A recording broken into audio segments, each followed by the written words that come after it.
Bonjour à tous. Alors, dans cette petite vidéo, je voudrais vous parler de relations, bien sûr, mais surtout, je vais vous parler du trio corps, émotion, relation.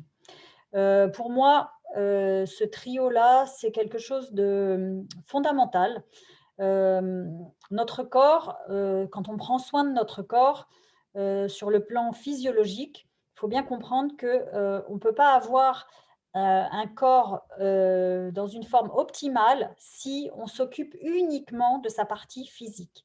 Notre corps dépend énormément et l'état de santé de notre corps dépend énormément de nos émotions, de notre façon de gérer notre émotionnel et notre sphère émotionnelle dépend aussi énormément de ce qui se joue sur le plan de nos relations. C'est-à-dire que si on a des relations conflictuelles, bah, ça va générer des émotions.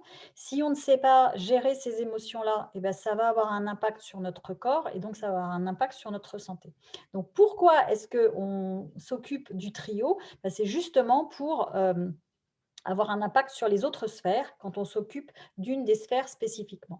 Donc moi, en tant que coach santé, je cible beaucoup le corps, mais de façon à avoir un corps équilibré, un corps stable, avec un terrain stable, pour que l'impact émotionnel soit moins catastrophique. C'est-à-dire que quand on a un tsunami émotionnel qui se présente, ou éventuellement un tsunami relationnel, hein, parce que ce sont les relations qui vont impacter des tsunamis émotionnels le plus souvent. Donc, si on veut que ces tsunamis émotionnels-là n'aient pas une incidence énorme et que ce ne soit pas un cataclysme pour notre corps, il faut avoir un corps équilibré, il faut avoir un corps stable. Donc, prendre soin de son corps, c'est anticiper que les problèmes émotionnels ou les problèmes relationnels vont être moins catastrophiques quand ils vont arriver. Et réciproquement, si eh bien, on prend soin de sa sphère émotionnelle et de sa sphère relationnelle, eh bien, l'impact qui va résulter sur notre corps ne sera pas catastrophique non plus. Donc, si on travaille sur les trois, dans les trois domaines, eh bien, on est sûr de garder un équilibre et de rester en bonne santé physique, bonne santé émotionnelle, bonne santé relationnelle. Voilà. Alors, dans la relation aux autres, évidemment, pour avoir des bonnes relations avec les autres, la première personne de qui on doit s'occuper, c'est quand même nous, hein.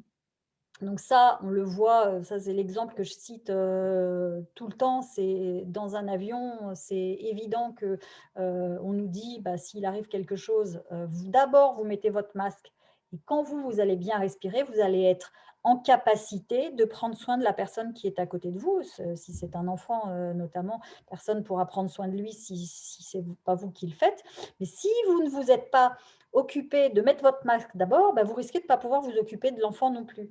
Et ça, bon, dans le cas de l'avion, évidemment, on le voit, c'est évident, la logique nous dit: «Bah, oui, oui, effectivement, on le comprend». Mais dans le cas des relations, en fait, quelquefois, on a un peu tendance à oublier, prendre soin de nous parce qu'il y a, bah, il y a l'autre, qui crie plus fort et qui, est dans le besoin. Il a, il lance des signaux d'alerte, il lance des petits drapeaux blancs, «Au secours, aide-moi» et cetera. Donc ça paraît tout à fait naturel de vouloir aider les autres, mais quelquefois, on n'a pas le signal à l'intérieur de notre corps pour nous dire: «Bah, vas-y, occupe-toi de toi d'abord» et ça, c'est vraiment quelque chose qu'il faut vraiment garder en tête. C'est-à-dire que, pour s'occuper bien des autres, bah, il faut d'abord penser à s'occuper de soi et c'est en général pas la première personne à laquelle on va penser, et c'est bien dommage parce que, bah, quand vous êtes bien occupé de vous, alors moi, quand je dis bien s'occuper de soi, ça veut dire s'occuper bien de son corps, hein, avoir,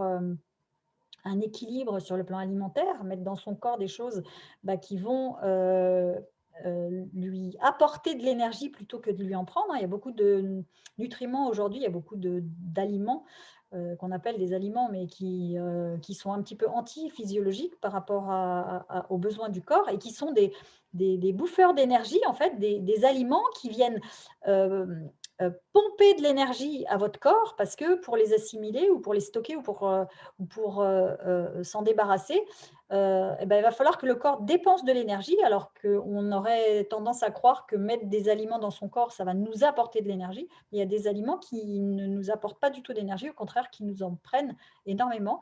Donc on prend soin de son corps. Quand une fois que le corps est à l'équilibre, bah, on apprend à gérer aussi ses émotions parce qu'il y a des techniques de gestion des émotions, aussi bien des émotions présentes que des émotions passées. Je vous en ai déjà un petit peu parlé, la dernière fois et puis après on apprend à gérer ses relations, c'est-à-dire qu'on apprend à avoir une communication, bienveillante avec les autres. On apprend à prendre soin de la bande porteuse relationnelle pour être sûr de pouvoir communiquer avec les autres de façon à être entendu dans ce qu'on a à leur partager et d'être réceptif. Et on ne peut pas être réceptif aux messages des autres si on n'a pas fait un nettoyage à la fois émotionnel et un nettoyage physiologique, puisque les deux hein, sont les deux faces d'une même pièce. Hein. On ne peut pas dissocier notre émotionnel et notre corps physique.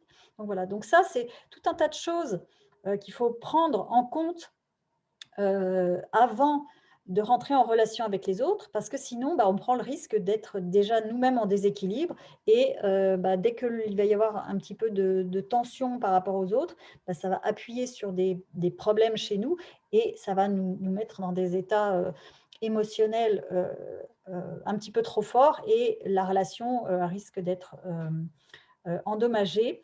La communication, en tout cas, risque d'être endommagée à cause de ça. Voilà, donc bien garder à l'esprit les trois sphères dont on s'occupe pour soi d'abord, avant de pouvoir rentrer en relation avec les autres. Voilà, bah, c'était mon petit partage de la semaine. Je vous dis à très bientôt pour d'autres partages. Ciao!